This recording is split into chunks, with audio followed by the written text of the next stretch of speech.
grave misconduct and conduct unbecoming of a police officer. Sino pong tinutukoy nyo doon? Lahat po sila, ma'am. 12 po yun. For the Julie Patidongan complaint affidavit.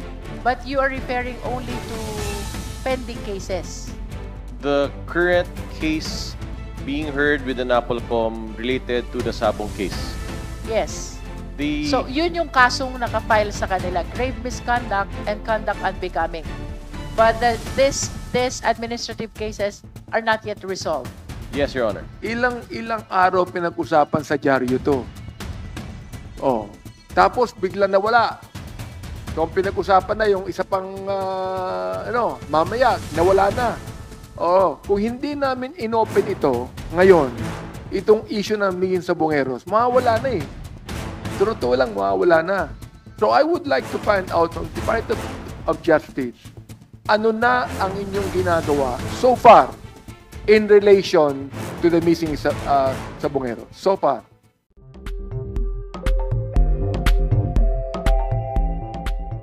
This is actually a continuation of my questions to you earlier. Final na po ba yung dismissal ng mga police personnel? Or did they file any appeal to those cases which remains pending in the NAPOLCOM? This is not pending with the NAPOLCOM, Your Honor. This was dismissal through an IAS case. So I understand the concern of the chair. In fact, if I may give additional problems, those inactive service have also multiple cases. Some decided, some may be pending, and they're actually numerous, Mr. Chair. You mean, Chairman, apart from the administrative cases which originate from the missing Sabongeros, there are other Yes, pending Mr. Chair. cases involving the same police personnel? Yes, Mr. Chair. Even those currently in active service, Mr. Chair. And may we know where these cases are pending? Which office? Actually, if I may say, they're not actually pending. They were exonerated. Not with NAPOLCOM. Not with NAPOLCOM. How do you define exoneration? It is not even an acquittal. Pag sinabi mo exoneration, absolved from liability. Yes, But may I ask, was there ever a resolution whether they are administratively liable or not? If I may, and not to point to another office, Mr. Chair, maybe someone can assist me. The IAS is actually present.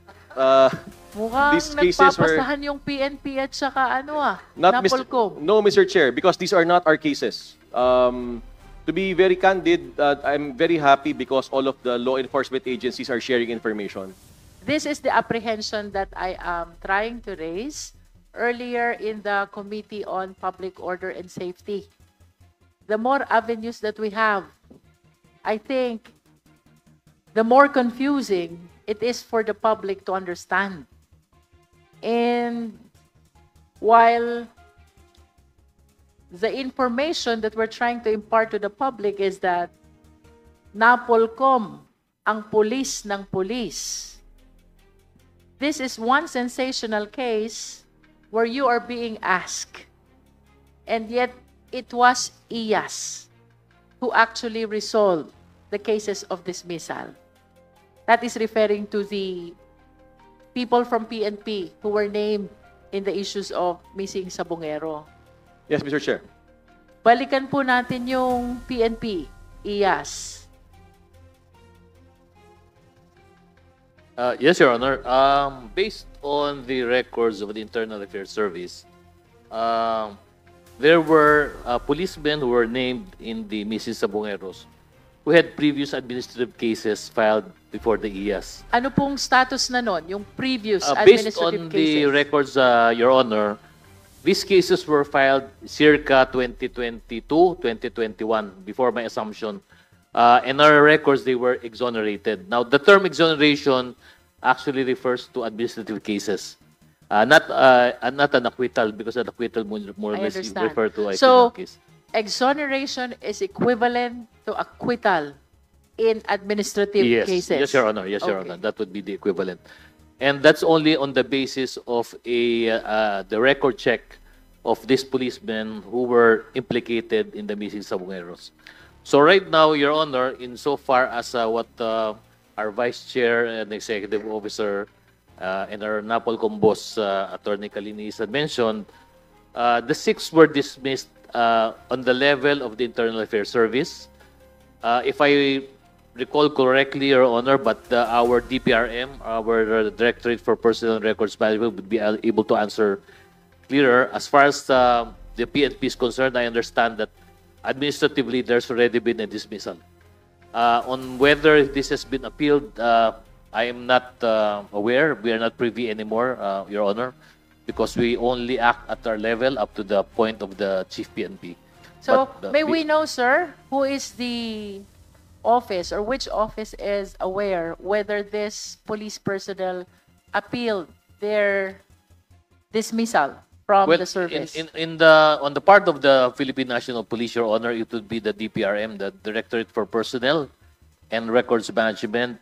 They would be in a better position, and we can ask them, Your Honor, to submit a report to this committee to give you a status of at least all of the 6 who were initially adjudged for dismissal. Do you mean to say that the appeal for these cases are being lodged? It's are going to be lodged with the lodged in- DBRM? No, it's lodged with the NAPOLCOM, Your Honor. But administratively, if the decision of the Internal Affairs Service is affirmed by the Chief PNP, that dismissal order will be issued by the DPRM.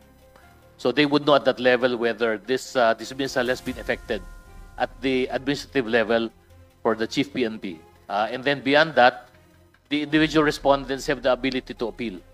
So we are not aware of that so far as the Internal Affairs Service is concerned. We are not aware if such an appeal has already been made, Your Honor. Because NAPOLCOM is not aware whether an appeal has been filed by this we police will check, personnel. Your Honor, please, and we will submit to the committee so we can verify. May with we our- know the date of the dismissal? We don't have the. Well, Your Honor, this is just a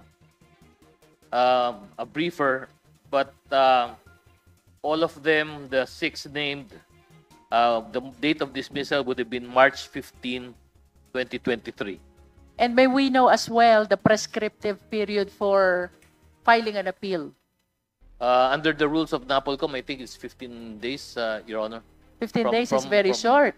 Yes. Yes, Your Honor. So by March 30, the period to file an appeal should have lapsed already. Am I correct, sir? Yes, Your Honor, but we are not privy to the fact of an appeal because that's personal to the respondent, and they have to appeal to the NAPOLCOM, which is the appellate body. With Your Honor. regards to the other administrative cases pending before the IAS, may we know ilan po ba yung period provided for you to resolve? There are no pending cases before the ES, Your Honor. As I mentioned, all of those implicated insofar as they have previous administrative cases, all of them have been resolved circa 2022, 2023, Your Honor. So Where to they all were of those, exonerated, as they you were have said. exonerated, as But mentioned under by... your rules, sir, under Yes. your rules, if somebody files a complaint against a police personnel with the IAS, Yes, Your Honor. may I know if there is certain period provided within which you're supposed to resolve? Yes, Your Honor. We are supposed to resolve it within, as of the present now, is 120 days, Your Honor. 120 days. Yes, Your Honor. Including from the time of the lodging of the complaint up to the issuance of the resolution, Your Honor.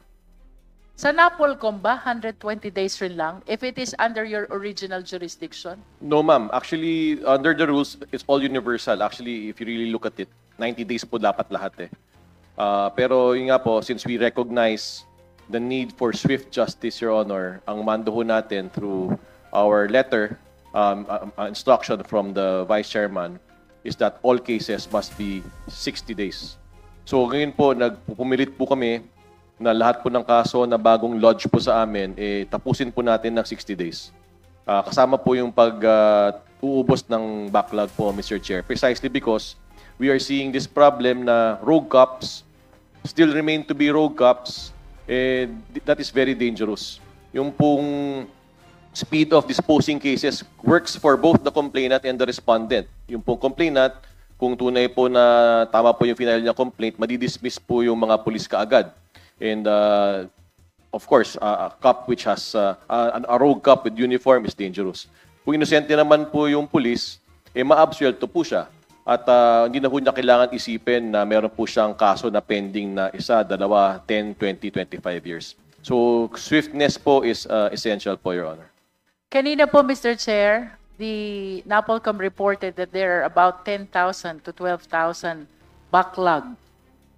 Does the NAPOLCOM confirm? No, Mr. Chair. We are now at 2,000 2,000. and counting. Which you intend to finish within the year? Yes, Mr. Chair. We're averaging po 45 cases to 55 cases a day.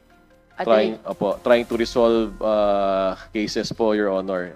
Yun po bang 2,000 cases, Chairman? Does it include already those which are pending before the PNP chief and with the IAS? Yes, Mr. Chair.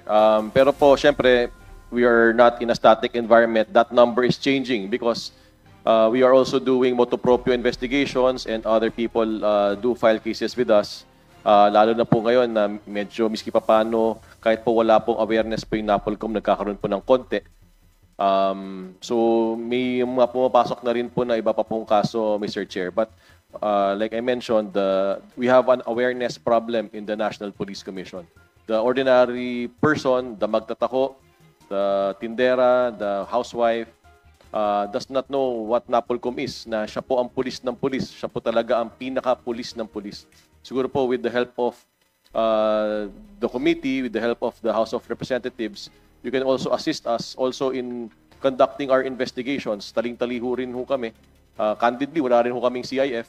Lahat po ng investigasyon namin, La Patria ho kami lahat. Mahirap naman ho yun. May dangerous po na we have to accept that investigating uniformed people, medyo napakahirap po noon. We're just offering our bodies literally for the service of God and country, Your Honor. Tony, ano yung CIF? Yung confidential fund ba yun? Yes, Your Honor. Wala kayong confidential fund? Zero po. Zero, Your Honor. So ano lang po talaga. Tigas na mukha lang po kami, Your Honor. Bakit hindi kayo humingi sa DBM? Hindi na ho kami umabot po, Your Honor. Kakaupo ko lang po. I just got appointed a few months ago. Maybe this is an opportune time po, Your Honor, for the assistance of the House of Reps. I was appointed roughly 3-4 months ago. Saktong deadline po ng DBM. So, yun na po ang pasahan.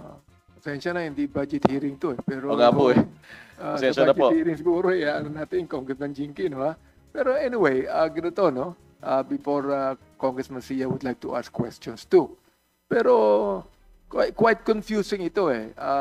Attorney Dulay, Attorney Kulinisan. Sapagkat kanina narinig ko na under preventive suspension. Tapos na-dismiss na.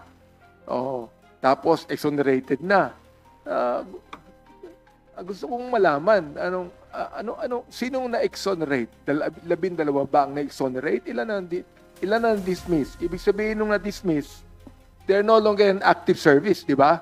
Sapagkat narinig ko rin kanina, nasa active service pa yung iba eh. So we'd like to find out from you kung sino nasa active service, kung sino na-dismiss, yung na-exonerate, at hindi lamang yan, sino ang implicated doon sa missing sa Bongeros? Mr. Chair, if I may, again, we're just limited to the complaint of Julie Patidongan because there are other complainants also.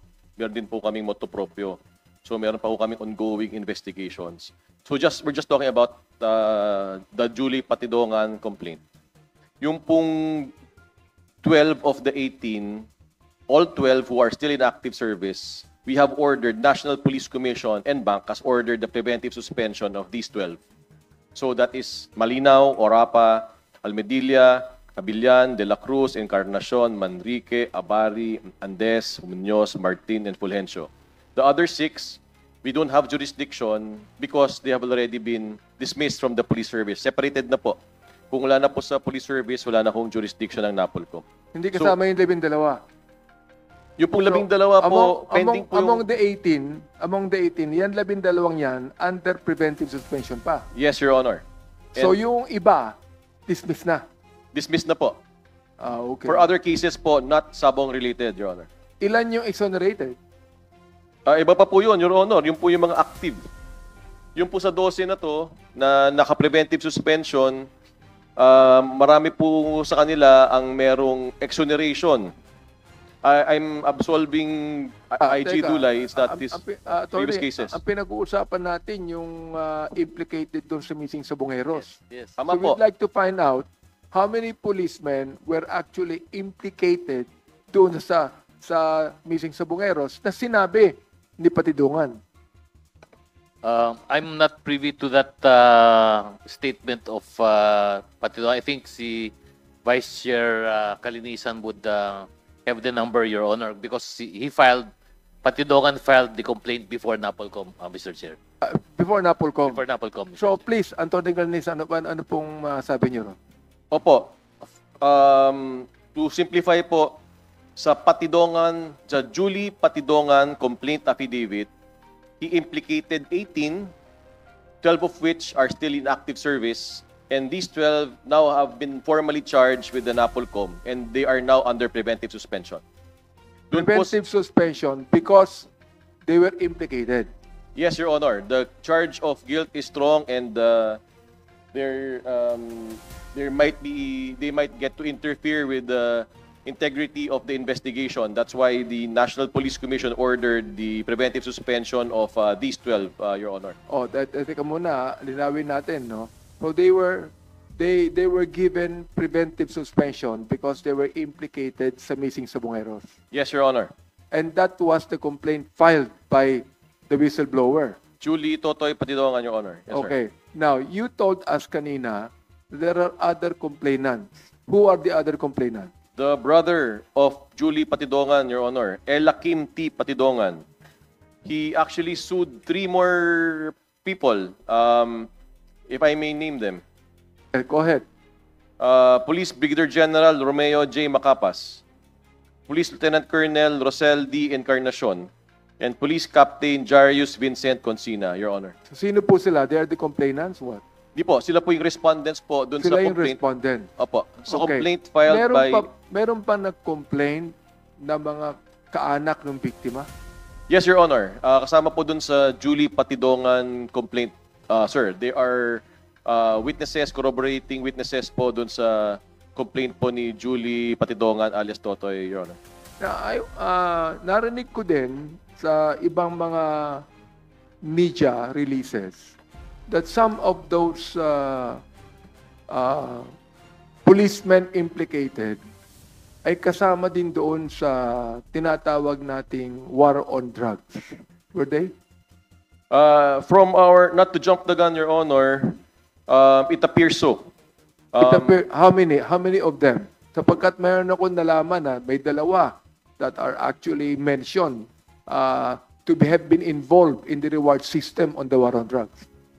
For all ultimate candor, Your Honor, I was able to speak with a possible complainant during our investigations. They are supposed to file a complaint also with the National Police Commission, and we are awaiting that complaint to be filed with us, hopefully sometime very soon, Your Honor. From their narration, it appears that the same names have been implicated in the deaths of their relatives, Your Honor. Okay. Attorney Dulay, you said that you filed administrative case against them and because of that they were dismissed.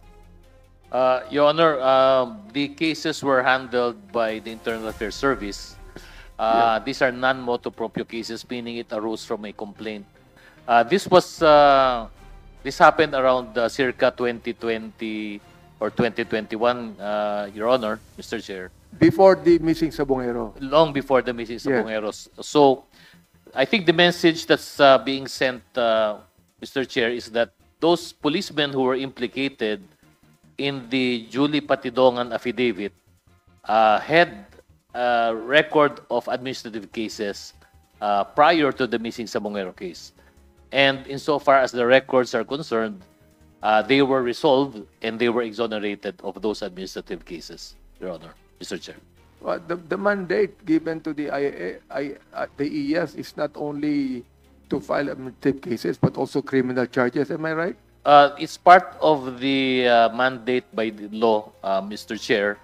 The issue that we have now is that there are no implementing rules insofar as the exercise of that mandate to file criminal charges, because there have been no process or procedure given as to how IAS would, in effect, implement its mandate to file criminal charges, because there's a legal issue involved, Mr. Chair. First, there is the prosecutorial service under the Department of Justice, which is really in charge of filing criminal charges and information. So we have to come up with rules so that we are clear as to what our mandate will be to file criminal charges. Will it be going through the National Prosecution Service first, or is it something that the Internal Affairs Service can file directly in court? Which is a question that still needs to be discussed, not just within the PNP, but we'll seek guidance from NAPOLCOM as well as the Department of Justice, Mr. Chair, Your Honor. Attorney Calinisan, aside from issuing preventive suspensions on them, were there criminal charges filed against those? None yet, Your Honor, because that's now within the ambit or within the territory of the Department of Justice. Ulitin ko po, nagtutulungan po kami. So, all criminal aspects of the case, we course through them, particularly the Secretary of Justice po, Your Honor. How about the complaints of the relatives of the victims? They complained. So, were they only corroborating witnesses, for example? That goes to the merit po, Your Honor. I would love to answer, pero I'm also part of those who will decide on the case, Your Honor. Okay. Congressman Sia, you have a question? Thank you, Mr. Chair. Mr. Chair, I just want to untangle some well-connected information for better understanding. Mr. Attorney Calinisan, no? You mentioned about 18 personalities or police officers that have been charged or at least linked with the the missing Sabongeros. Am I correct, no? And yes, Your Honor. And you mentioned about 12 of them have already been charged with the administrative cases, and six of these names were exonerated. Am I correct? Yes, Your Honor. So let me just Not exonerated for the Sabong, but they have been not well connected. Yeah, not connected with the missing Sabongeros. From the 18, Yeah. Your Honor. So from the 18, 12 have been formally charged, and 6 have been previously exonerated for some other, previously dismissed for some other charge, Your Honor. So it's not well connected with these missing Sabongeros. They are connected in the way that Julie Patidongan implicated them, Okay, but this- they are not charged. The 6 have not been formally charged with the National Police Commission. Yeah, this is why I want to ask Ias. Now, since 6 of them have been exonerated on issues or charges, partly covers the issue on the investigation of the missing Sabongeros. How can that investigation push through? Since part of the charges would cover administrative cases that have already been exonerated. So how do you continue on building up a case which charges partly been exonerated by IAS? Mr. Chair, there are still ongoing investigations for everyone concerned. So not because they have been not charged formally because they are not policemen anymore, they're still included in our list of those being investigated. In fact, there are names with the permission of the chair, which we cannot yet reveal, that we're also investigating as of now. But there are no complainants who have filed cases against them, because we have found certain links that maybe these these police officers, may have participated in or may have knowledge or have their fingerprints on the missing Sabongeros case, Your Honor. So let me get it straight, no? Para maintindihan ko po, Attorney Calinis. This is because about this is yeah. You want to respond first before I ask my question again? Yeah. If I may, Your Honor, Wala, Mr. yeah. Chair. just to put everything in context, Mr. Chair, Your Honors, the 18 policemen implicated in the Julie Patidongan affidavit, of the 18, 6 were dismissed prior, long before the Julie Patidongan affidavit. These cases are not in a way connected with the These missing are, Sabongeros. I would not even say they were connected because the dismissal happened way back in 2023, which was a year or two before this missing Sabongeros issue came about, Your Honor, Mr. Chair. Of the 6 who were dismissed, there were also remaining 12 people in the affidavit which are still in the active service. Okay. And being in the active service, they are still within the jurisdiction of the NAPOLCOM as well as the Philippine National Police. And of the 12 remaining still in the active service, a record check of their service record would reveal that they had faced, prior to the missing Sabongero issue also, administrative cases for which they were exonerated. So that is the context by which the 12 and the 12 of the 18 and 6 of the 18 are being looked at right now, Your Honor. So it's relevant only, Mr. Chair and Your Honor, because if the policeman was dismissed way back in 2023, administratively, both the IAS as well as the NAPOLCOM would no longer have jurisdiction over them because they've been dismissed from the service. How would they hold them accountable? Then there's only one avenue left, basically, and it's a criminal prosecution for those 6 who are no longer in the active service, but not for an administrative case, Your Honor. Yeah. Thank you, But Mr. yes, Honor. thank you for that. Basta, can you still, for example, if all of these 18 and those who have been dismissed or exonerated, all of a sudden, with the investigation of the missing Sabongeros, came out with an evidence that may, for the NAPOLCOM or for the IAS, may again revisit the previous decision. Can that still be legally binding for the filing of a criminal charge? Actually, Your Honor, there's already a case before NAPOLCOM. They already filed a complaint. And of the 12, it's a new case actually, Your Honor, the one that's being heard by Vice Chair Kalinisan. It's an entirely new administrative case for the 12.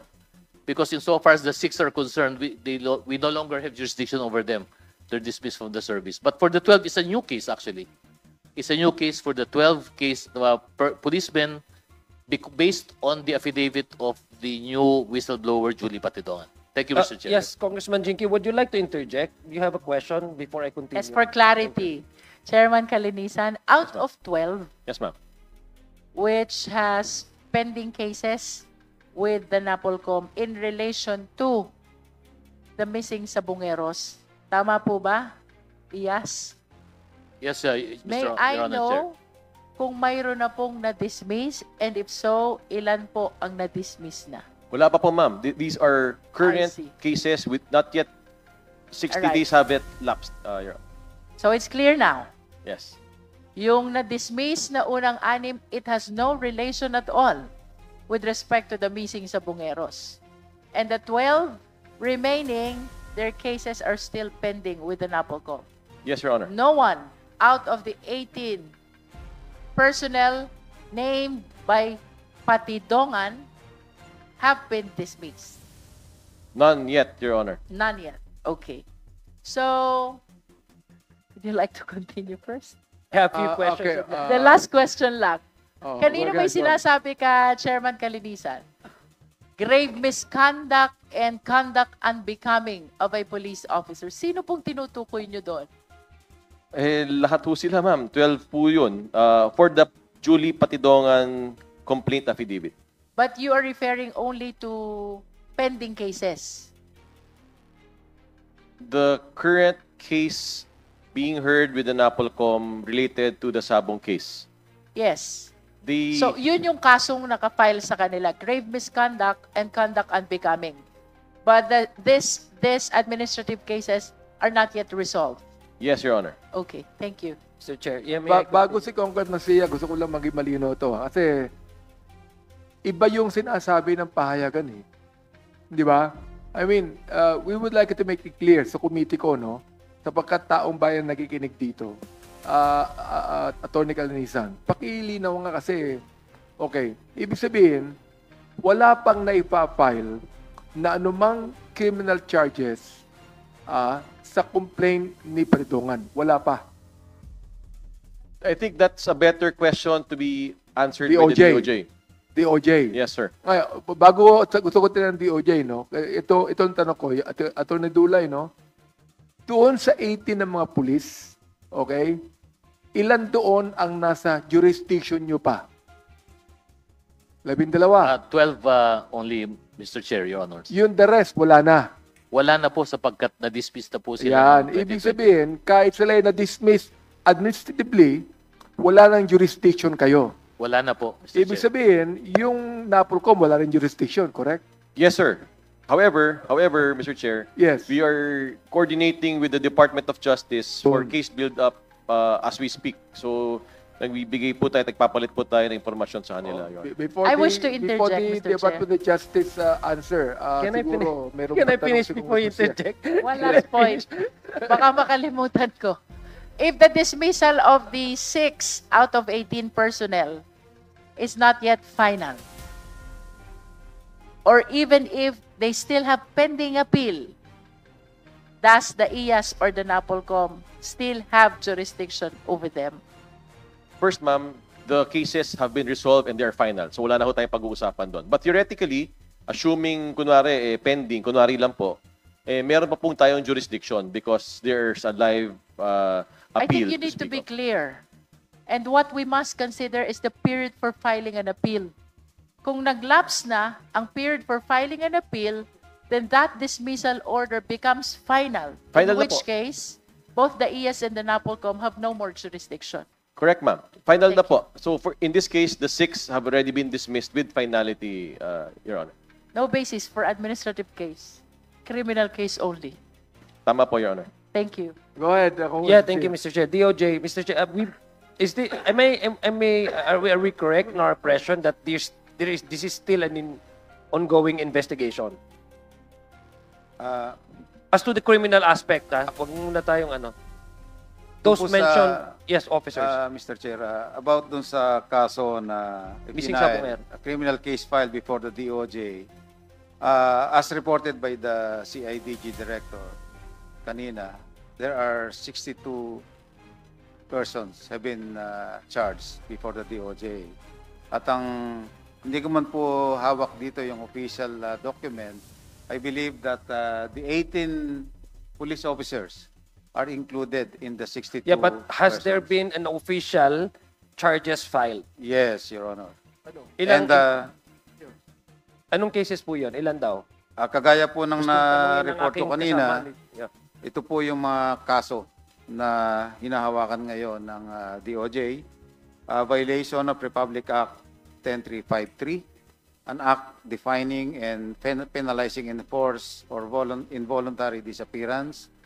Article 267 of the Revised Penal Code, yung pong multiple counts of kidnapping and serious illegal detention. Meron din pong Article 248 of RPC, multiple counts of murder. And Republic Act 3019, Anti-Graft and Corrupt Practices Act, PD 1829, Obstruction of Justice, Republic Act 11983, New Philippine Passport Act, and Article 212 of the Revised Penal Code, Corruption of Public Officials. And these complaints have undergone evaluation and have been certified to be sufficient for purposes of the conduct of preliminary investigation. So these are all these crimes that have been committed. These are charged against The 62 yes, individuals, of which 18 or are 6 included. Yes, Your Honor. of them were mentioned by NAPOLCOM. Tama po ba? Or the 18? Kasama po yung Kasama. Ang pagkakaalam ko po, hindi ko manawak yung official document, ay the 18 police officers are included Yeah, in the 18, 62 but 6 persons. of them have been exonerated, and sabi ni NAPOLCOM, as to the criminal charges aspects, sa DOJ na yun. Tama po ba, NAPOLCOM? Opo, yung 18 po nasa DOJ po Okay, yun. 18 nga. So 62, para klaro lang po, 62 of these names, 18 of which are mentioned by NAPOLCOM. Tama po ba? Eto, na may eto, nasa... Convencia, with the indulgence of Convencia. Okay. Ako hindi, Attorney Cruz, hindi ako abogado ha. Mukha lang ako abogado, no? Hindi rin po ako abogado. Pero Your puro Honor. abogado to kasama ko eh. Oh. Kami dalawa hindi abogado. Anyway, ganito. Wala pa talaga kayong na-file na charges. All of them are under investigation. You mentioned to us the charges to be filed. Pero wala pang na-file. Because all of them are still under investigation. Am I right? The charges now are under preliminary investigation Nasa being piskal na. conducted by the DOJ. Nasa fiscal na. Yes, Your Honor. Oh. So, ibig sabihin, ganito yan ha. Pero ako naniniwala. Delayed justice is injustice. Correct? Justice delayed is injustice. And justice denied. Correct? Yes, Oo. Your Honor. Ngayon, ito ha. Ilang araw pinag-usapan sa dyaryo to.